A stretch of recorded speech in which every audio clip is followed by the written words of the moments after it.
Nixon. And it's been quite a week for President Trump. Well, James Comey, not so much.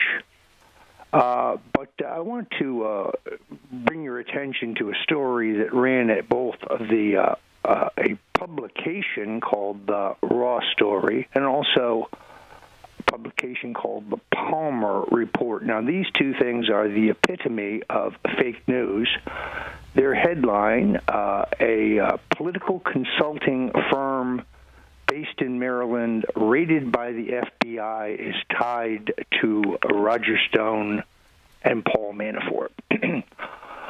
That's very interesting because I've never heard of this political consulting firm, something called the Strategic Campaign Group. And I have no tie whatsoever to them. I think they make this bogus case over a fellow named Dennis Whitfield, who was a friend of Charles Black, one of my partners, several years ago.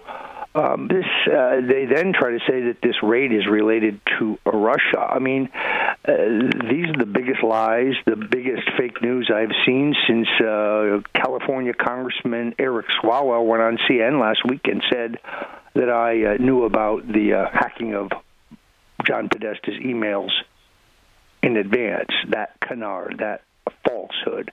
So if you see this story, you will know immediately it is a fake news. Tyler, welcome to the Stone Cold Truth. It's good to be with you, Roger. Can you hear me all right? I can hear you pretty well. Now, as most people I think know, the Netflix documentary, Get Me Roger Stone, opened yesterday worldwide, and the reviews have been phenomenal. New York Times, LA Times, Entertainment Weekly. The only sour review of the film, which is extremely well made, and I must say, now that I've seen it, it's not a love letter, nor is it a hit piece. It's a pretty balanced view of, the life and times of Roger Stone and my political philosophy, my rules, and so on. Roger Ebert didn't like it. He attacked, my clothing, the shape of my head, my hair, a lot of truly important stuff. So I will say this, Ebert's consistent. No judgment and no talent. And I guess you have to have one in the crowd, right, Tyler? So Roger Ebert, I thought he was dead. Oh, perhaps it was the other character. Rex Reed. No, Rex Reed, let me pull up the interview while we're looking. Sure. Yeah, this has made quite a splash. I mean, I confess I have not seen it yet, so I'm kind of waiting till I get some time this evening, I think, to check it out. And but quite a bit of fanfare, quite a number of interviews done, actually, on major networks, and you've been sort of burning up the airwaves, certainly, this week. And I think people will get to know the influence that you have. And it's sort of, as a friend of yours, Roger, you're an enduring figure in this political age, and particularly in this administration. So, President Trump, it's impossible to see what he's doing and not see your influence, whether it's direct or not. And of course, people disputed whether you had been in touch with the president recently and so forth. I think as long as you've known President Trump, there's a lot of symbiosis there. Whether you directly communicate with him, I think you guys are on the same channel, so to speak. And it shows because he's such a hard-hitting. It's just I'm really every day just taken aback at how President Trump, he just does not care what the media thinks of him, and he hits back. This is really, it's almost like a dream come true for people who are sick of, number one, the media influence and control over politicians, and number two, the politicians who capitulate to it and constantly suck up to the media and give them whatever they want. I think the Bush family being a perfect example of this. They never hit back on the media. The media destroyed the younger Bush for years. They constantly lampooned the elder Bush, and these guys never did anything. Never did a thing to push back. They always wanted to play the above the fray family. Those who sort of the patrician, I guess, New England patrician types, or if not the kind of cold Texas quiet man type of mentality. But honestly, Trump is doing the world a favor, and it's amazing because as he stands there rock solid and continues to roll forward and do what he needs to do to adjust his administration, to make the changes that need to be made, and to proceed. I mean, you look at how much has gone on just in the last few months since he's been in office. You think, gosh, there's at least 3.5 more years, if not 7.5 more years to go. I'll tell you, the media is going to be a puddle on the floor, melted down truly to oblivion, frankly, by the time it's all done. The mainstream media, of course. From your mouth to God's ears, let's clarify this question about who advised who on the firing of Comey. CNN and Politico both reported, as did the New York Times, that I recommended to the president the firing of Comey in a phone call. You'll notice that I am not quoted in any of those stories, nor am I the source of those stories. The president then subsequently said he had not spoken to me in recent days about this question. And when I was asked, I said, it has been my position through the campaign and since he's become president not to address questions about the scope or content or frequency of our conversations. That said, telephone is not the only way to communicate. I'm a memo writer. The president certainly aware of my views on Mr. Comey for months, never mind weeks. And I think the president did the right thing. This guy was becoming a little J. Edgar Hoover. He was starting to pursue his agenda, not the country's agenda. He clearly has decided that the mass multi-million-dollar theft that ran through the Clinton Foundation is not a crime, yet he continues to waste the taxpayers' money looking for a Russian connection on Donald Trump that literally does not exist. So one has to wonder what took so long. Had I been President Trump, in all honesty, I would have fired him the second he took his hand off the Bible. The whole issue is completely concocted, contrived. It really, it's yet another master stroke by Trump. And as he had mentioned in one of the interviews, there's never going to be a good time to fire the FBI director, particularly this one, who's put himself sort of in the middle of political warfare and quite willingly. And I think he relishes it, it seems to me. I watched his testimony, Comey's, on May 3rd, and I was appalled, frankly. I felt like this man needs to go. In fact, I think I said it on the last week's show. I just said, what a piece of work this guy is. And sure enough, I obviously was not alone in that sentiment. I thought his testimony was way political, way too political for any administrative head, particularly a law enforcement one. He seemed to just like to wax on and on, and the way he answered questions, it was very, in my opinion, what's the word I'm looking for? It was clever, but too clever by half, I guess, in that he seemed to want to answer. If he didn't want to answer a question that didn't suit whatever his agenda is, it would be, I'm not going to answer that, Senator, as though it's his personal whim to answer what he, is asked or what he wants to in those proceedings, rather than to simply say, keep a consistent line, look, we don't discuss this. I mean, you could tell he was cherry picking what he wanted to testify to, and it seemed to be always, to leave the question open as to whether there was evidence, for example, of the Russian collusion and all this nonsense, rather than just say, look, we're not going to discuss that, and that's it. It's an internal whatever we're investigating, and that's the end of it. I'm not going to discuss it. But no, he had to dabble in his little forays into these political intrigues, and now he's paid the ultimate price for it in terms of his career, as he should have. He should have been gone long ago, and the Democrats are absolute disgusting hypocrites, as always, with the way they've reacted to this. It just goes to show you they will pick anything, any side of any issue. So, well, Roger, as I understand, you're not feeling well. So, are you going to think you're going to make it back in for the rest of the show? Or Michael Caputo is on the line, and he is going to step in for me for a bit. I will join you later. Also joining us are Dylan Bank. Hi, this is Bernie Sanders, and believe me, I know you may not believe me, but you gotta believe me. In my opinion, I like the Stone Cold Truth, and I listen to it. And the Stone Cold Truth rolls on. Here on the Genesis Communications Network. I'm your host, Tyler Nixon. Our Master of Ceremonies, Roger Stone, after whom the Stone Cold Truth is named, has taken ill. I think Roger's been working it a little too hard, and he's under the weather, let's just say, and it's not pleasant. So I don't blame him for taking care of himself. We all want him healthy and happy. But we do have one of the next best things in the world, a close associate and longtime compadre of Roger Stone, Michael Caputo, who was a Trump campaign aide for a period, I believe, almost to the end of the campaign. Michael, welcome to the Stone Cold Truth. Thanks a lot for having me on. It's too bad I got to come only when Roger's sick, but I'm happy to. I think we lost Michael there. Can you hear us? No, I'm right here. Oh, okay. Well, let's make a point. Let's get you on more regularly. I'd be down for that. I'm sure Stone would too. I think it's just a matter of getting everything scheduled up right. So.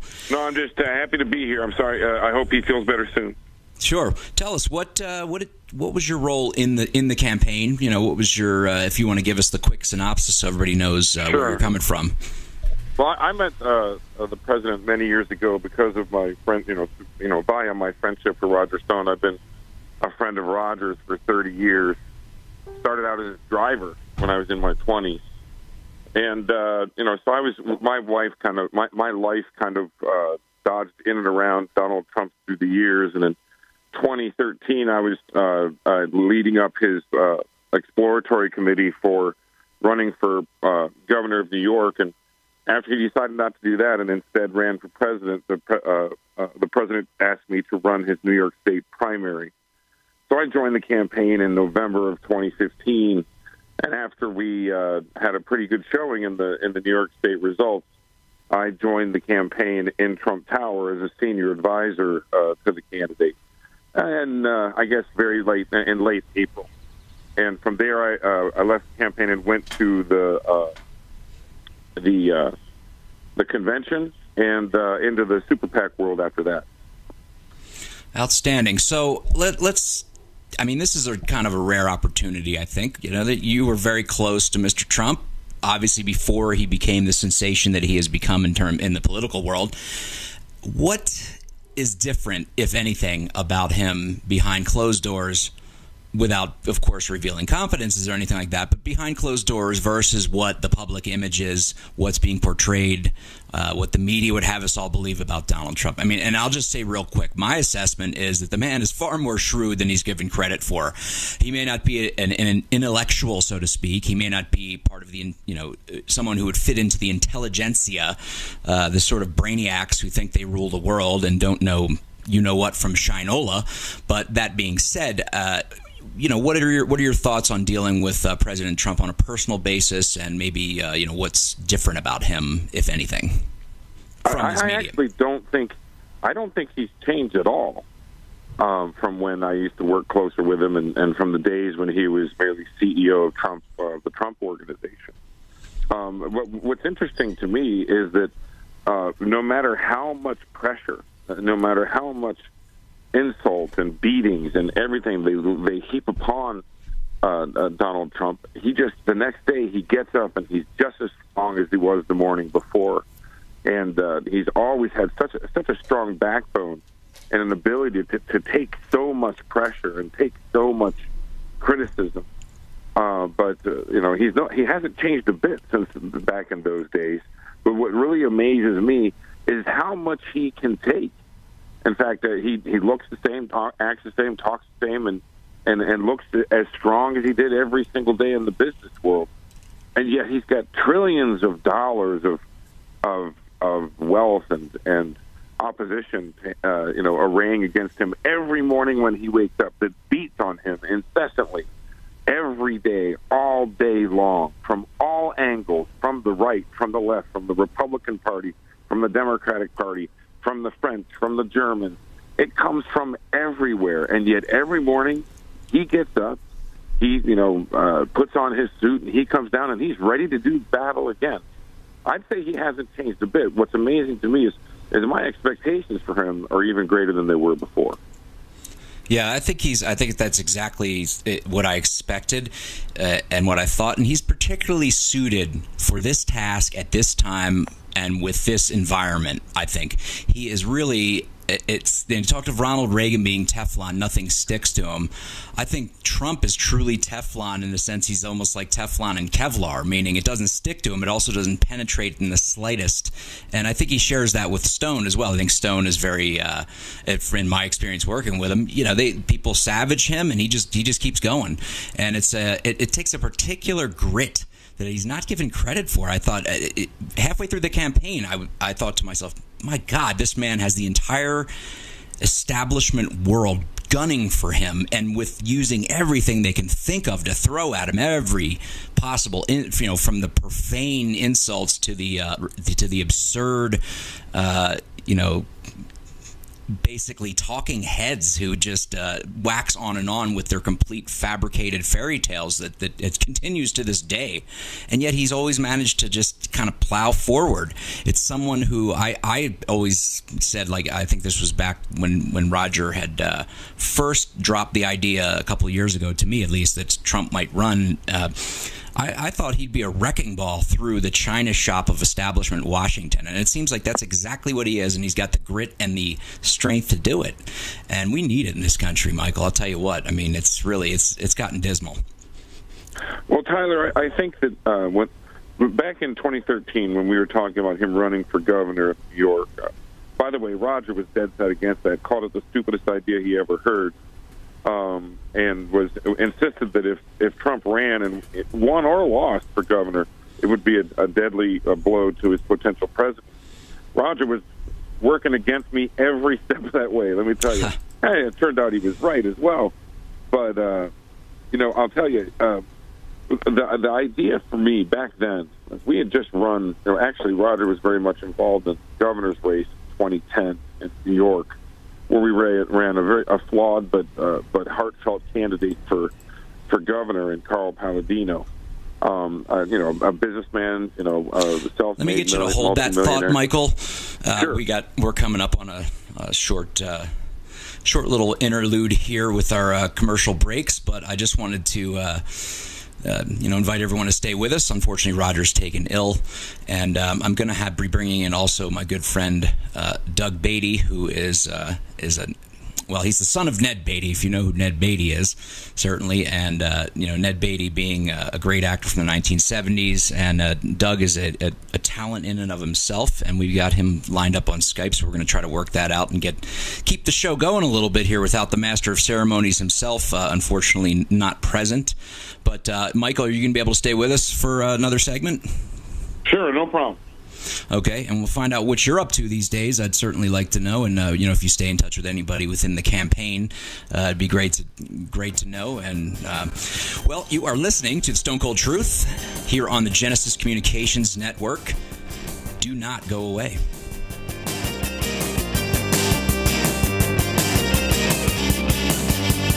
This is Bill Clinton, and you're about to enter the world of the Stone Cold Truth.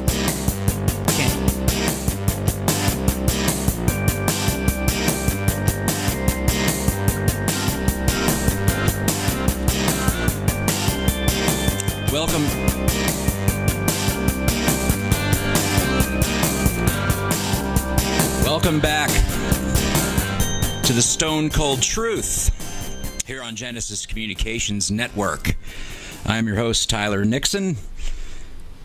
We are actually doing this sans the man himself. Roger has taken ill, and unfortunately we'll be trying to call in maybe later in the show, but he's really, really under the weather, some kind of stomach thing. Mike is... we have also, Michael Caputo, who has known President Trump for 30 years, almost as long as Roger. Through his connection, Michael Caputo's connection with Roger, Michael worked on the Trump campaign and worked closely with our president and has been sharing a little bit of his experiences on that front. What are you up to these days, Michael, now? I mean, have you moved into... I'm back to running my PR firm, Zeppelin Communications, offices in Miami and up here in Buffalo. we're opening a spot in Washington now, and well, I'm as usual, I'll be doing public affairs and government relations like I always have for the last 30 years, ever since I met Roger. What's the name of the company again? Zeppelin Communications. Zeppelin, no kidding. Wow. Zepcom.com is where we are on the web. And but I was just saying before, I was reminding me that in the 2010 governor's race, which Roger had a hand in, our candidate Carl Palladino had a really rough run of it, but we managed to beat the Republican nominee and run a really kind of grassroots campaign, digging into the kind of silent majority, the monster vote as we call it, and trying to encourage people who normally didn't vote, people who are kind of outside the mainstream of electoral politics, to get involved and vote in the Republican primary in New York State. And the way that we had managed to do it, which was Roger's recommendation, was to try to harness the anger. Like, in fact, we played at Palladino's announcement the tape from Network, that old great movie, where people were throwing up their window jams and screaming, "I'm mad as hell, and I'm not going to take it." Our yard sign says, "I'm mad as hell too, Carl."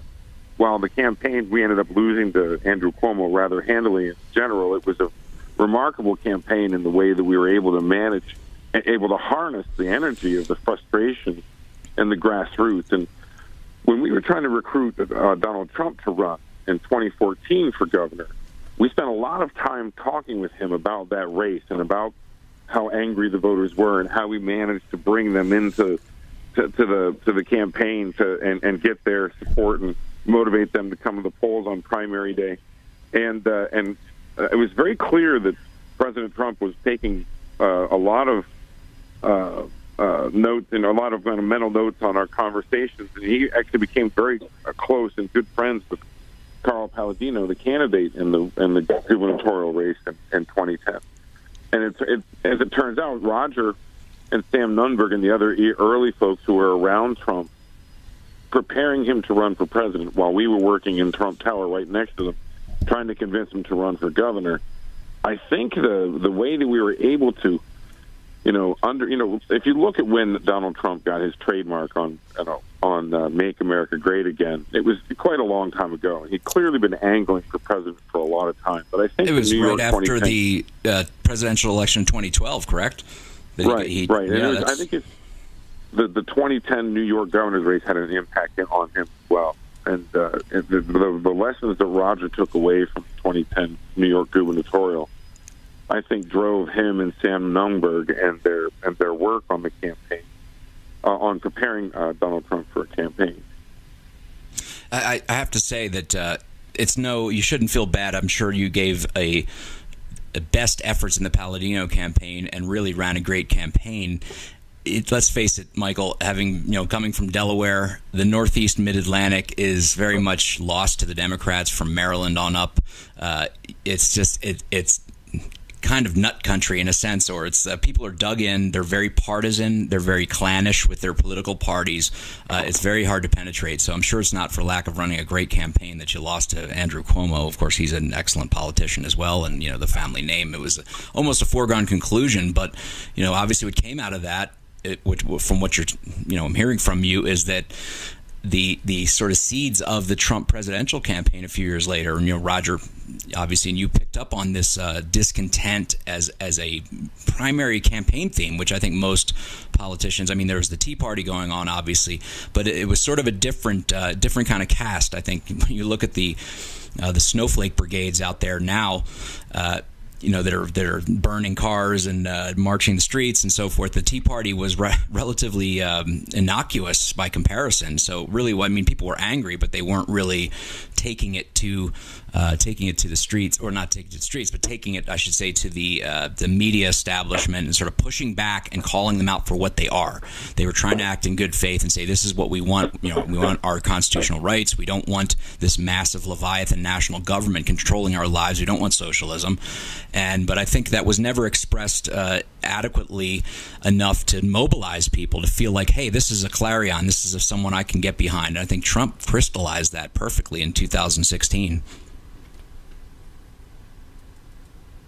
Well, I'll tell you, from my perspective, how many times in my life running campaigns I've heard people say, yes, but the silent majority is with us. The silent majority is with us. We had heard it for so long, throughout my 30-year career, and the silent majority never shows up, you know? So we started, you know, those of us in electoral, you know, campaign work started calling it the monster vote 5 or 6, 8 years ago. The monster that's under the bed that never comes out. You know, the monster that's in the monster vote never comes out. It had become mythical, you know, kind of like a jackalope or something on that line. And those of us who we never factored it into any of our campaign plans because that's just malpractice. You don't count on that. And when Donald Trump was talking about running for president, when we were trying to talk him into running for governor, he kept referring to the silent majority, the larger group of Americans who have become cynical and don't believe in the effectiveness of their vote at the polls. You know, the monster vote. And so I didn't roll my eyes, you know, or anything like that, but it's factoring in the monster vote into your victory plan seemed to me to be optimistic.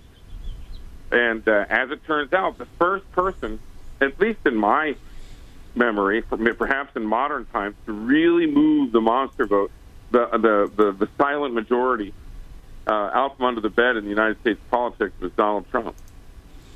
Yeah, absolutely. It's an astonishing campaign, and it rolls on. I mean, I think he's not lost, again, the numbers of people he's held, according to polls, 97-8% do not regret voting for him. I don't know that there's any president who, you know, under the barrage that Trump has been facing from the mainstream media. I mean, it's unprecedented. My God, Richard Nixon would have just crawled into a hole, frankly.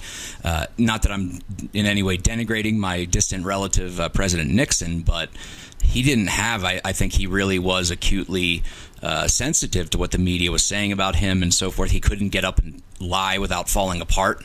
You know, not that it's good to get up and lie with it, you know, with a straight face, as we've seen the last at least 4 presidents do with aplomb, frankly. But you know, the bottom line though is that, as you said, Trump is a juggernaut, and I don't think that.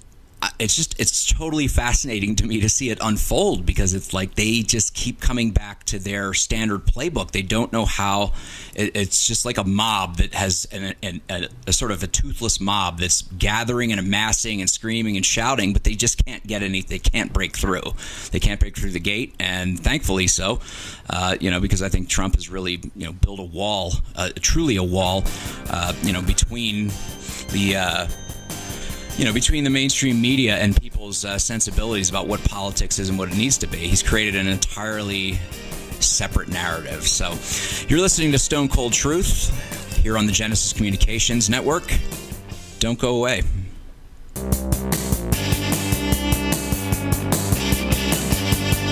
Hi, this is former President Jimmy Carter. Rosalind and I like the Stone Cold Truth because, like me, Roger Stone always tells the truth. And we are back on the Stone Cold Truth on the Genesis Communications Network. I'm your host, Tyler Nixon. Roger Stone is taken slightly ill. He had gotten ill earlier, late last year, early this year, and I think that there's questions as to what went on with his illness, and I hope you know, he's not going to take as ill as he had been last year, which laid him low for a couple of weeks at least, I believe. Joining us now from Irvine, California, is Travis Irvine, after whom the no, I'm kidding, of course. Is Travis Irvine, a stand-up comic and a friend and regular here on the Stone Cold Truth. Travis, welcome. Tyler, good to be with you. You're doing a great job. guest hosting and co-hosting as always. Thanks. Yeah, Roger bailing at the last second to, I believe, actually get to the hospital to get checked out, which I believe he should. Sort of left us in a lurch, but that's fine. I want to throw the lines open to audience calls as well. If you want to call in and share your wisdom with us, share your thoughts on the current state of affairs, Trump administration, all the good stuff that's going on. 877-300-7645. Again, 877-300-7645 to join us here on the Stone Cold Truth. So, Travis, we were going to discuss the release of Get Me Roger Stone, the seminal documentary about Roger that's been 5 years in the making. Have you seen it yet? Travis? I guess we lost Travis there. All right, well, as soon as we get Travis back, Travis is a Mediaite, roving reporter, journalist, and has absolutely been covering a lot of the different angles of the Trump campaign or the Trump administration, I'd say, from the perspective of media coverage. And he has sort of been trying to, I don't want to use the term ambush, I don't want to put him on the spot like that, but to get interviews with some of the reporters who report on the Trump administration, the reporters who engage in fake news and fabricated stories, in malignant, defamatory in many ways reportage. An example, Andrea Mitchell on her morning show I happened to catch on MSNBC just on my way out the door to work. And she had James Clapper on, the inveterate and proven liar and perjurer who, basically lied directly to Congress, to the American public, about the existence of the mass surveillance program. Andrea Mitchell asks Clapper, well, what of these Russian connections with, Roger Stone? And she went through the list of people, and I'm thinking, what Russian connections with Roger Stone? I mean, Roger has flat out denied it. I've known Roger long enough that I know he is not consorting with Russian intelligence agents. Sure, it's laughable beyond belief. And, Stone is right to get up on air and rebut these people and call them what they are: liars, fake newsers, fabricators, and defamers. So it's pretty dismal. But, Travis, are you back with us? Yeah, I'm back with you, and thanks for touching on that. There was another report that came out this week, and I think I sent you some clips about that as well, Tyler, that Clapper also admitted this week that there is no proof of any collusion between Trump and Russia. And that ties into similar reports this week that came out that showed that the Russia story, the myth, was actually concocted by John Podesta and Robbie Mook within 24 hours of the Clinton campaign losing the historic 2016 election. So, if these reports are indeed verified, that just adds a whole nother layer, like I think you mentioned earlier, of hypocrisy, that the Democrats are actually keeping this entire thing going just as an excuse because they lost. I believe President Trump tweeted about that along those lines as well. Yeah, I think anybody who has followed this closely enough knows that the Democrats absolutely have nothing. I mean, let's face it, in this day and age, we don't need, this isn't the Watergate era. This isn't the Iran-Contra era where everything's in writing on paper. They have intercepts of people's conversations. They have all the evidence they're ever going to have, and they haven't produced a damn shred of anything to prove, much less even allude to, Russian collusion or collusion with the Russians, or any of this nonsense, complete nonsense that's been put forward by this screeching, squealing, rapacious, hysterical left who just... they really are the most repugnant, repulsive ilk.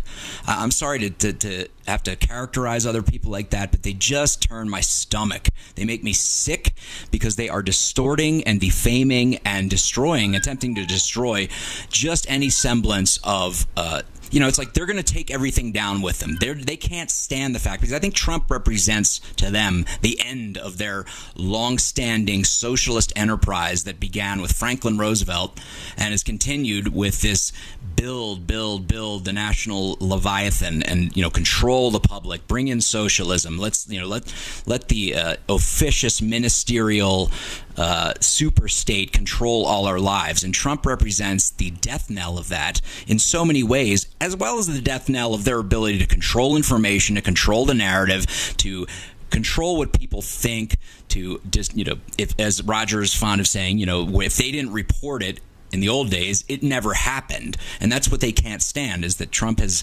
really come in and smashed all that. And they've gone absolutely mental.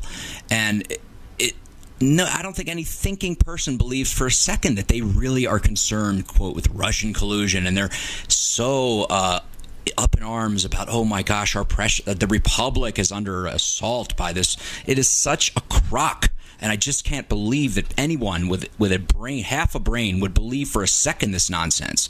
It's like listening to a mental patient trying to calm themselves down after they've had a manic episode. And unfortunately, this is a mass media phenomenon. It's just, Travis, I don't know, maybe you don't get the revulsion I do, but I've watched this crap since the 1980s when I became politically aware around 84. And they did it to Reagan to a lesser extent, but nobody ever really hit back because you couldn't, because they had their grip. The media, the mainstream sources, the big three networks, they had a grip on information, and dare you cross them, they would destroy you, or worse, just never cover you again. Oh, absolutely. I mean, and look, I'm a young man. I'm a millennial. I was born in 1983, so you were politically active when I was just a baby.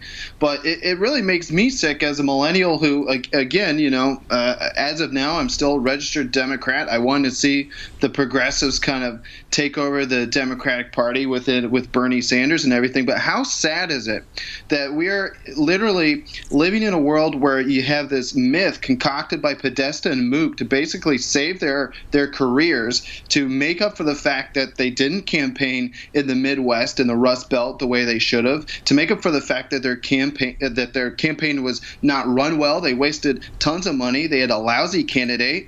Russia didn't make Hillary Clinton collapse in 9/11 in New York on video. No one talks about how bad the optics were with that. So they concocted this whole myth, and now we all have to live with it. We've got our elected officials in Washington, D.C. investigating it. We've got the FBI on it. We've got multiple administration and agency offices working on it. And yes, like you said, the mainstream media has bought it. And it's so strange to me as a journalist, as a millennial, as someone who wants to see the progressives on the left and the libertarians on the right unite on common issues that they have to protect civil liberties, to legalize marijuana, end the drug war, criminal justice reform. We have such a chance to do so much good, even with President Trump in office, whether you agree with him or not. And instead, what are the headlines consumed with? What are our elected officials consumed with? Russia. And that's it. And, it disgusts me as well. Maybe not to the extent of yourself, but, this report, if this report is entirely true, that Podesta and Mook just made this thing up after losing the election, I can't believe that we're living in basically these guys, their mythical world right now. Well, but does it not have the stench, the stink of the Clintons? This is just like them and their flunkies to come up with this nonsense to totally muddy the waters and put blood in the water, if at all possible, and to completely obfuscate the entire situation. They did it during Bill Clinton's, the investigations into Whitewater, and then the Monica Lewinsky thing. It's just send out your flax, invent a story, fake news, this, that, and the other. And, I wouldn't say that the mainstream media has bought into it. They are it. But, anyway, I'm getting heated up here. Travis, stay with us. We're going to definitely carry this into the next hour. You're listening to the Stone Cold Truth here on the Genesis Communications Network. I'm your host, Tyler Nixon, for today. Roger, unfortunately, is not with us, but we hope you will stay with us. Do not go away. Roger Stone, New York Times best-selling author, brings you... I am officially running for President of the United States, and we are going to make our country great again. That Donald J. Trump has been selected as the Republican Party nominee for President of the United States. And I promise you that I will not let you down. We will do a great job. We will do a great job. And I can only say that while the campaign is over, our work on this movement is now really just beginning. The Making of the President 2016. How Donald Trump orchestrated a revolution. Find out more at stonecoldtruth.com. stonecoldtruth.com.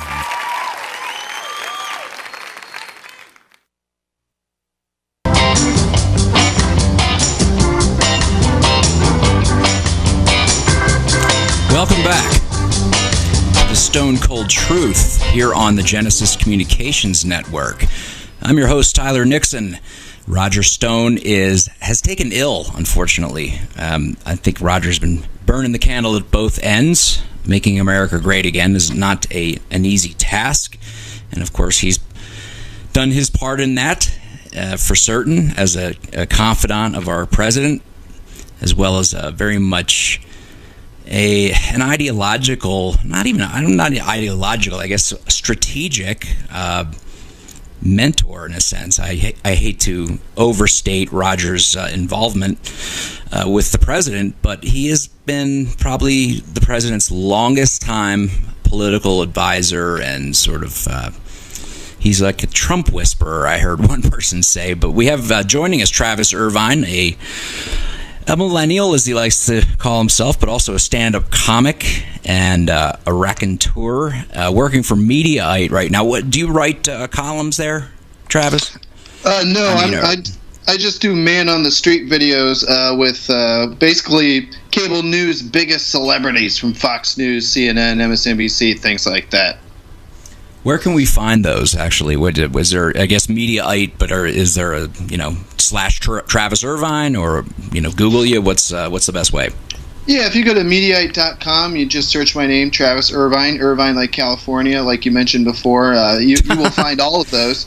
And, we've got some good ones in there, kind of inserting certainly some voices from the right into the equation. Most of my interviews have been with Fox News stars because they actually are willing to talk to me. Roger Stone talked to me. Gavin McInnes has talked to me. And, unusually enough, I've never really been able to get any CNN or MSNBC news anchors or stars until the White House Correspondents' Dinner. So you can see those videos on there where I finally get to talk to Jake Tapper, Don Lemon, and the elite media, as they call it. Yeah, but only because you waylaid that, right? Because you sort of ambushed them, right? They wouldn't have agreed otherwise. As I understand, you've gotten sort of a stonewall from the lamestream media. Yeah, well, the White House Correspondents' Dinner, I was actually on the red carpet, so they go there to be treated like Hollywood celebrities, and so at that point they love talking to us. But yeah, usually I'm ambushing them outside of where they work, and that's when I'm stonewalled the most, because they just get in their cars and they don't want to talk to me. So yeah, typical mainstream media. And yeah, that says it all. I mean, to me, if you're a reporter, you're a journalist, you're a talking head, and you refuse to answer questions, like, that says it all about what you are, in my opinion. That is like the truly the epitome of hypocrisy. Like, you're gonna sit there and grill a Roger Stone or anybody who comes down the pike in terms of President Trump himself. You're gonna grill them. You're gonna put them on the spot. You're gonna put them on the firing line. Act as though you're sort of this neutral arbiter that doesn't have to answer questions about what you do and how you come up with your stories and what your sources are, or anything like that. In terms of, when I don't mean revealing sources, but I'm saying the Russian thing. Where are these people getting their information? Where is this coming from that there is Russian collusion? It's nowhere. It's like this lie on top of lie on top of, like I said, it's very Clintonian is all I can say, Clinton-esque. And absolutely, I would believe, as you said earlier, that Mook and Podesta came up with this line of garbage, and now our entire political landscape is infected with this load of well, I can't say it on the air, but you know what I mean. And that's why Donald Trump is uniquely situated to plow through this and to get things done. And that's what I hope he continues to do, and just says, you know what, I don't care what you say. I'm the president, and I'm going to do this. And if it requires firing people, I'm glad to see that he's also doing that. And one person I'd love to see him fire, although we know it's not going to happen, is this Sessions character. My God, he came out this week as you, I'm sure, read, Travis, and maybe some don't know, and basically revived these horrific mandatory minimum sentences. That one thing that decent that came out of at least the Obama administration under Eric Holder was that they had started to have some forbearance on these lengthy, insanely unjust prison sentences that are in the code still. Thank you, Joe Biden, frankly, from the 1980s, and his ilk, Orrin Hatch as well, who's still there. But, the Biden drug war, the Biden mandatory minimums from the 1980s have carried forth and never been changed, no reform, although there have been attempts in the Senate. And Sessions wants to revive these, locking people up for 10, 15, 20 years for possession of, and, being involved in the commercial trade of banned substances, prohibited substances. It's good old prohibition laws. So, even back during alcohol prohibition, the country's insanity was not such that people were being given life sentences practically for peddling, prohibited booze. Travis, I know you're a simpatico on this issue, but what's your take on this? Look, this is an issue where progressives on the left and libertarians on the right agree. Criminal justice reform is absolutely necessary. It's the only way forward. Anyone who has a drug problem or an addiction problem should not be thrown in jail. They should be put into therapy, into essentially rehab. And if they have a problem, though, exactly. I don't concede that everybody who uses any of these licit or illicit substances is a problem. And if they were, right, we'd have the whole society would break down, because there's millions of them out there, folks, whether you want to believe it or not. Yeah, exactly. I mean, most of these people are completely responsible adult users, and certainly with the marijuana issue. I mean, good Lord, this is going completely backwards. This goes against what candidate Trump campaigned on when he was talking about leaving it up to the states. And Sessions coming out and trying to be all tough in this issue. I get that Trump wanted to be the law and order candidate and the law and order president, but this is just a blast from the past and is not the way forward. It's expensive. If you're a fiscal conservative, good Lord, it takes so much more money to lock all these people up and keep them there for these mandatory minimum sentences than it does to, whether you write them a ticket for responsible use, or if they're an addict, like we mentioned earlier, you get them some rehabilitation. And you absolutely nailed it. I mean, Biden put this into place. The Clinton 1994 crime bill, that escalated these sentences certainly more so. So, the way forward, I'm glad Senator Rand Paul, libertarian-leaning senator from Kentucky, has spoken out about this. But on the same note, he voted to confirm Jeff Sessions. And the tough thing with this is that Attorney General Sessions has proved his loyalty to the president. I think Trump is going to keep him around. Sessions was one of the first ones to join the campaign and start campaigning for Trump.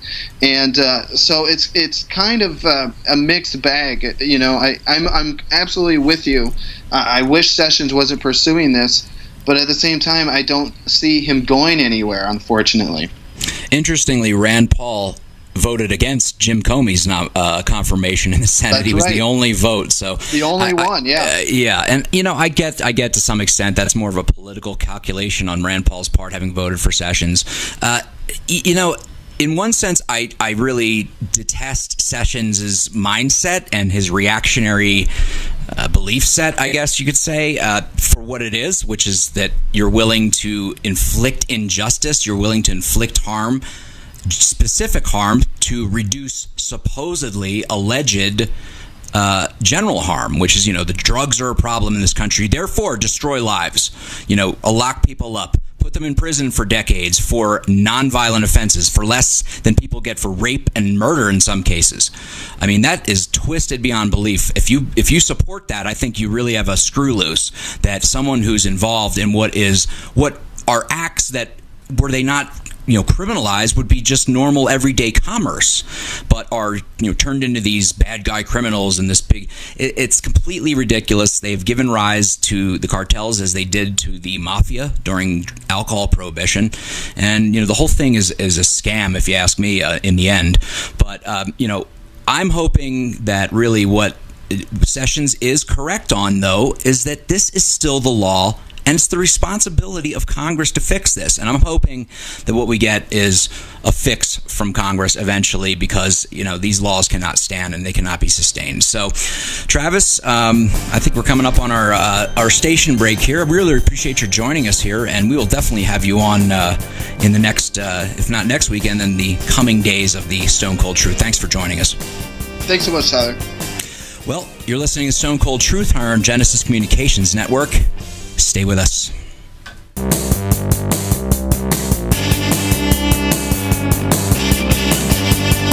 Hi, this is Bernie Sanders. And believe me, I know you may not believe me, but you gotta believe me. In my opinion, I like the Stone Cold Truth, and I listen to it. Rolling into the afternoon. This is the Stone Cold Truth here on Genesis Communications Network, broadcasting from the Stone Zone. I'm your host for the day, Tyler Nixon. This is Roger, unfortunately, has taken ill and is not going to be with us, I don't think, which, is very regrettable. But Roger's been burning the candle at both ends. But joining me, however, is a good friend of mine going years back to my days broadcasting on the East Coast and in Delaware, one of my fellow radio jocks, Doug Beatty. Doug, welcome. It's good to have you with. Tyler, thank you very much. It's great to be here, and I'm sorry Roger is sick, but I remember him giving me a little afternoon quiet time one day when I was burning the candle at both ends back there. When he came on his book tour, it was a very interesting show, and I got to not talk for a while. It was beautiful. Yeah, that was great. That was back in the day. But Doug, why don't you give a little introduction to yourself, like where you're coming from? You got a crazy life story. Obviously, you grew up the son of one of the most famous actors of the 1970s and 80s, certainly the 70s, Ned Beatty, excuse me. But you stand in your own stead as in my opinion, one of the great radio personalities I've ever worked with. And, of course, you come down on the right side of the political equation, too. So tell us a little bit. Give the audience a little taste of Dougie style, I guess you like to call it. Well, actually, growing up with Ned Beatty was kind of interesting because I grew up with him. Most of the time I spent with him was before he became a famous actor. I was with him when he was a poor actor. And, when he separated from home, visitation was we'd go to McDonald's, but we'd eat Yule Gibbons dandelion salad out of the lot next door to McDonald's. And we learned how to catch fish and do stuff like that and read and do plays. Growing up with both parents, and even when they were separated, sometimes I would have to read lines when I was pretty young, so I learned to read fairly young. And then there was a lot of traveling around. I was in 10 schools by the 10th grade, joined the Navy, learned how to ride motorcycles and drink whiskey and shave with a straight razor. Those are 3 important things to do, and also to use guns, but you might not want to do all 4 at the same time, is what my dad told me. Yeah, absolutely. Sound advice from the great Ned Beatty. So he taught me to do all that. And you got into activism too. I know you and I have been stood shoulder to shoulder against the complete idiocy of politics, Democrat politics, which is in Delaware. That's all the politics there is, Democrat Party politics, and the nanny state, and the sort of just the idiocy, the complete idiocy is the only word I can use of officialdom when there is one party rule. And what was the war on drugs? I know you got involved in fighting back against a lot of the injustices that went on there. What's your take on Sessions? What Sessions has come out with this week, saying he's going to revive mandatory minimum sentences? I honestly can't tell if it's a shill move to whip up opposition and raise cash for big political fights, or if he really thinks that's a way to garner his political strength. I think it will hurt him politically. It will be absolutely devastating in the purple states that Trump carried, which have more lenient cannabis policies and are looking more towards reform and re-education with more serious abuse problems, such as those that are terminal to the user, your opiates, say, for instance. I think that those areas, say Michigan, that's going to be very damaging in midterms and beyond. Yeah, it's a perilous path that they're taking in terms of this, because it's a reversal. I think a lot of people, particularly on marijuana, cannabis, as you said, there's the sense in the country, I believe, that for medical marijuana, the support approaches like 89 to 90%. And I know that it's well over a majority at this point for just the the decriminalization, the legalization. I call it the deprohibition, because the notion of legalizing something implies that we have to have the government's permission to do anything. That which is not prohibited is permitted, kind of thing. Personally, I think the government obviously should stay out of it. I think the first principle of existence in a free and open society is self-ownership. What you can put in your body is, should be your decision, as long as you're not harming others and you're not, you're not totally dependent on others for your subsistence, unless, of course, you're actually physically disabled or something like that. But just to me, the idea of the government passing constantly these statutes and criminalizing conduct that has no victim, no identifiable victim, except, quote, society, which is fraught with peril in terms of civil liberties and individual rights and the primacy of the individual, which should be the basis for our constitutional republic. And any just system identifies the individual, because, what else is there really? What else is there but the individual? The collective, even if you're a collectivist or communist, we're the we that everyone speaks of is made up of individuals, and the sum total of the prosperity of those individuals is what prosperity is. But I don't know what's the latest in Delaware. They just did they pass the recreational marijuana law they were trying to get through there, Doug? Well, it seems to be on a favorable path coming out of committee, and that's the reporting. We can take that at face value. It looks like it might be going that way because if you remember, the Republican candidate for governor mentioned support for legalizing recreational cannabis. And you know me and my constant broken record, I want to also know about the industrial hemp. That's very important to me. I'm glad that we're having the cannabis discussion. But I think that as far as jobs, the economy, health, and welfare of the people, I think that we really need to start having some hemp. And I'm not saying anything bad about Canadians. I don't want to offend any Canadians that might be listening, but if we keep on buying our hemp products from those Speedo-wearing, non-tipping folks, French-speaking freaks up north, the Quebecois, my good friends, I don't think that we're really moving America forward. And so I want to see the whole cannabis discussion move forward, including cannabis hemp.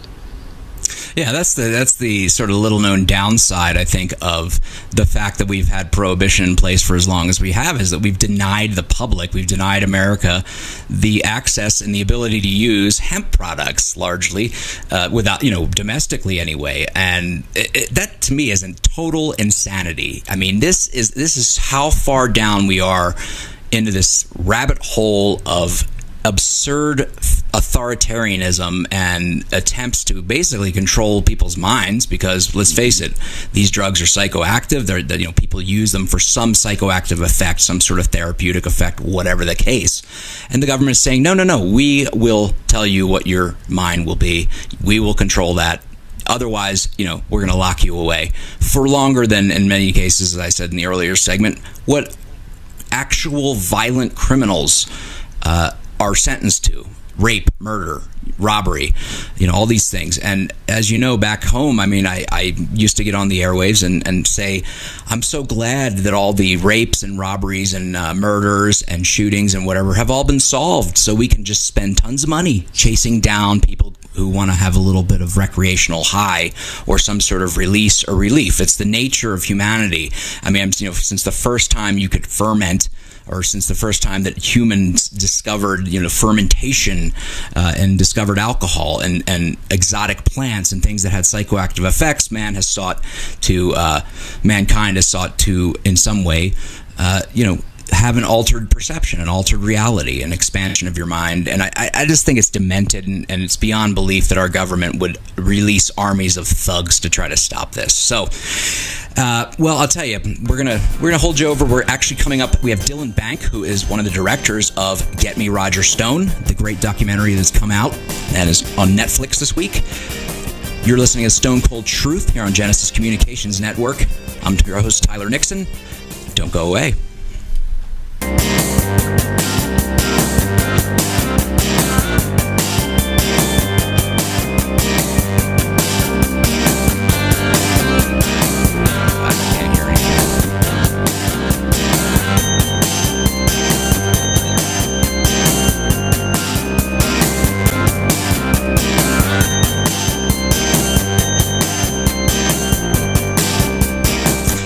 Well, we're back live here on the Genesis Communications Network. This is the Stone Cold Truth. I'm your host, Tyler Nixon. Joining us now, we have the two esteemed directors of Get Me Roger Stone, the exciting new documentary out on Netflix just a couple nights ago, I believe the release was. We have Morgan Pemi and Dylan Bank. Welcome to the show, gentlemen. All right, I guess we don't have them. This has been a tough show, folks. I hope for those of you who are still listening, have stayed with us. We do appreciate it. It's really been a challenge today to get everything coordinated. So I think we do now have Morgan and Dylan. Gentlemen, can you hear me? Okay, great. Is this Morgan or Dylan? This is Dylan. Dylan. Well, so this is exciting stuff. I think this has been 5 years in the making. You've been doing the whole the media circuit. What's the response you're getting to the documentary? Well, one of the things that is really pleasing us most is that we're getting a great response from both sides of the aisle, because we always set out to make a very journalistic look at Roger, which would be warts and all. And I'm really happy to hear that we're getting a great response in that regard.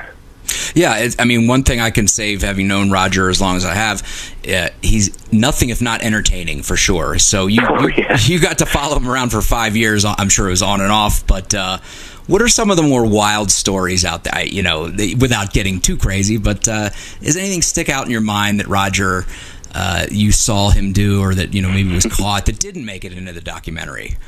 One of the very first things we filmed Roger doing was whipping up a fake protest that hacked into the Occupy Wall Street vibe. It was actually a battle between two banks. It was this very complicated thing he'd been hired to do to stop one bank from moving to another place for some, reasons that would make them lose money. And he bragged to us that normally back in the day he would have had to go to a bus station and round up a bunch of bums and pay them with beer to do it. But these days he's got Craigslist. So he stayed at home, and where I was filming him, and one of my co-directors, Dan DeMauro, was in New Jersey with him, and filming the actual protest with Andrew Miller, one of his proteges, running it. Sure. As far as everyone was concerned, it looked like a real Occupy Wall Street protest. And we asked Andrew Miller, did these people really know what they were doing? And Andrew Miller smiled and said, oh, some of them knew, some of them really believed, and some of them were tricked. You sound just like Andrew saying that, too. Andrew's a good friend of mine, so that's yeah, and I can see that grin he's got, too, that sort of impish grin that Miller has. But so you must have had a lot of fun doing this. I mean, you traveled around. I mean, I imagine, what was, how did you figure out your filming schedule? Like, were there lulls, I imagine, where, the politics weren't heating up or weren't heated up, so to speak? How did you figure out what to, when was enough? And I guess, when did you decide to go and do filming? Well, we say we've been filming it for 5.5 years. That, of course, does not mean 5 days a week, 9 to 5. We were filming it. When Roger would be in New York, he satellites between New York and Florida. We did visit him in Florida, but most of the time we filmed him in New York. So we would film him in his apartment, and we got to know all of his Barry Goldwater posters in his apartment very well. And, Roger has the unique ability of making it fun, even when he's saying something that makes you want to tear your hair out if you're a liberal, like us filmmakers who are doing it. And that's in many ways the contradiction of Roger Stone that drew us to this film. Yeah, one thing I can concur with is Roger gets a bad rap. He's considered the dark art master of politics, the dirty trickster. But Roger's a very funny and human guy, and he's great fun to hang out with. I think he's very down to earth. Maybe your experience is different, but I found he's very accessible, and he's very transparent in the sense that he doesn't put on airs. He does not elevate himself. I think his credibility is deserved in terms of, look, he was the closest advisor to the man who was elected president against all odds. So certainly that was, that was no small feat. But I imagine last year's filming schedule got really crazy. Was there any moment, probably the Republican National Convention perhaps, any moment where things got really, just the wildest moment that you had been involved with Roger? Well, in filming? At the RNC, certainly. That is a fantastic contender for the wildest moment when Roger would hold his Bill Clinton rape rallies, and he would have his shirt emblazoned with the hope and change style image of Bill Clinton's face with the word rape written at the bottom. And, there'd be 7-year-old girls holding his book, chanting, lock her up. And it really was a demonstration of just the frenzy that Roger had whipped the electorate into based off of one of Stone's main rules, which is hate is a more powerful motivator than love. And that was really what we got to witness Roger doing in his ground game, which was while he, if you ever speak to him, he's extremely positive about Donald Trump. He'll never say a bad word about him, especially on camera. But he really was in the field not drumming up love for Trump. He was there drumming up hate for Hillary Clinton. And that was what we got to witness in full bloom at the RNC, where it was packed with true believers who were already believing beforehand and just more than happy to dive into the speech and buy his book, of course. Yeah, well, let me ask you, are you guys like a production company, or in other words, the directors, do you always work together, and do you have anything interesting in coming out or anything in the works that we should know about? Well, the three of us were kind of like a 3-person show for 4 of these 5 years, because Roger was in many ways at the low point of his career when we first started filming him. He was, a dirty trickster from the Nixon era, from the 80s era, who had all these incredible stories and all these amazing schemes that he was working on that we were filming. But, he got so close many times, so nothing quite came together. And the whole time, one of the schemes that he was telling us about was running Donald Trump for president. And it was certainly not one of the ones that we took the most seriously. But once that happened, then Netflix became involved because we had hot property. Suddenly, the story of Roger Stone collided with the biggest story in the entire world. And all of those, backroom stories with a martini in his hand and a cigar in the other hand that he was telling suddenly became much more relevant, because the effects of them absolutely directly resulted in the election of Donald Trump, not just his actions on the campaign trail, but his actions in the 80s and in the 90s, just creating the atmosphere of politics that in many ways Donald Trump rebelled against. So we were the 3-person show doing that, and we had actually worked together before, the 3 of us, on 2 other horror movies. So as you see, we like dark characters. Well, okay, what horror movies, just so we can go run to Netflix or wherever and check those out? The first film that Morgan Pekla, one of my co-directors, and I worked on is called Nightmare, and IFC released that film in 2009. And Dan DeMauro joined us and worked with us on another movie called Nothing Sacred, which came out a few years later. And I've also worked on several other films that I did not work on with these guys. One of them is called Scavenger Killers, which is an over-the-top horror film with Robert Loggia and Eric Roberts in it. And Dustin Diamond from Saved by the Bell also. You got to work with Robert it was actually, Loggia? I had the great pleasure of working with him very shortly before he died. It was the second to last film that he worked on, and he was absolute pleasure to work with. We killed him and cut out his brain on camera. So he was a great sport. He loved it. Okay, so this is pretty graphic stuff you're saying. So, all right. Well, listen. If you can handle the Roger Stone film, though, you might be able to handle Scavenger Killers. So, Dylan Bank, folks, director of one of the directors of Get Me Roger Stone, which you must check out on Netflix today. Do not delay. Thanks for joining us, Dylan. Really appreciate it. It was great chatting with you. Thank you so much. It was a pleasure. Good. Well, you are listening to the Stone Cold Truth here on the Genesis Communications Network. I'm your host, Tyler Nixon, standing in for the taken ill Roger Stone. We got one more segment. Jack Bose is with us. Don't go away.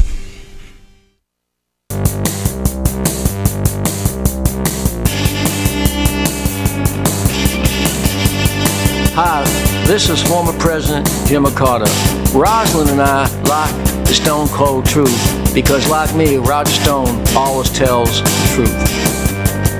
Yes, Roger Stone tells the Stone Cold Truth, which is what you are listening to right now here on the Genesis Communications Network. Roger, unfortunately, has taken ill, and it's been tough not replacing. There's no replacement for Roger Stone, but it has been a little bit challenging today, keeping everything going for your listening pleasure.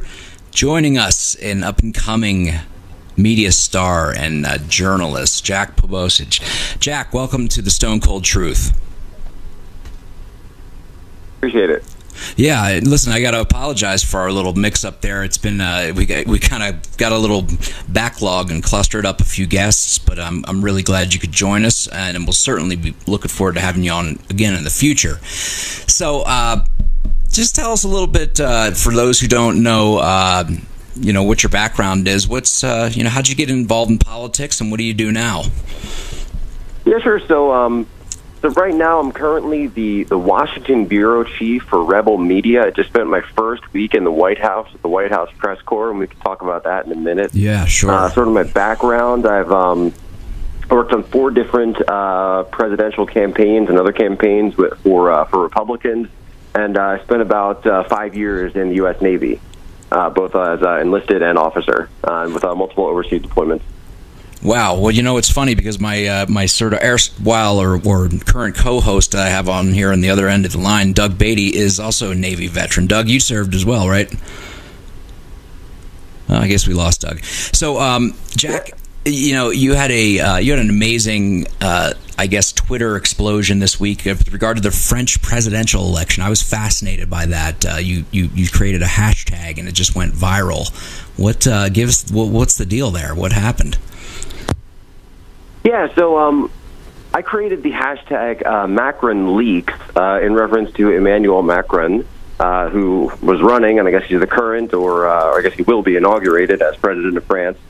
And there was a huge treasure trove of archived emails and photos and documents of his, which leaked onto the website 4chan, specifically the board Poll, where a lot of interesting reporting, interesting information does tend to get leaked these days.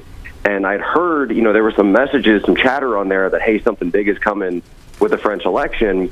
So I literally just sat there, hitting refresh for like 12 hours straight. And boom, the minute I saw it, we took a look at the documents. I passed them over to a few people to verify it, and they came back and said, yeah, this is legitimate. So went right to Twitter with it and said, you guys got to check this out. And it's funny, I actually went and left Twitter for a while after that, went to Milo's party with Roger, believe it or not, down in Miami. Right. And then later on at the party, someone came up to me, have you seen this thing Posobiec put out? I was like, no, what's Posobiec talking about? What's he doing? And realized that it had gone worldwide at that point.